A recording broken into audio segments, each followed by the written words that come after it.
বন্ধুরা রাস্তা হলো এইটুকু দেখেন, ওদিকে ডান পাশে দেওয়ালের সাথে গাড়ি বেঁধে গেছে, আর এদিকেও বেঁধে গেছে প্রায় কারণ এখানে একটা গাড়ি যাবে দেখেন বেঞ্চ।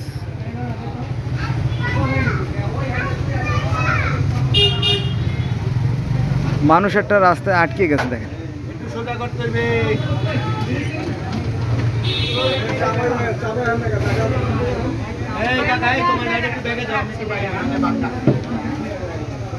একজন যে মানুষ চলবে সে সুযোগ নাই দেখেন।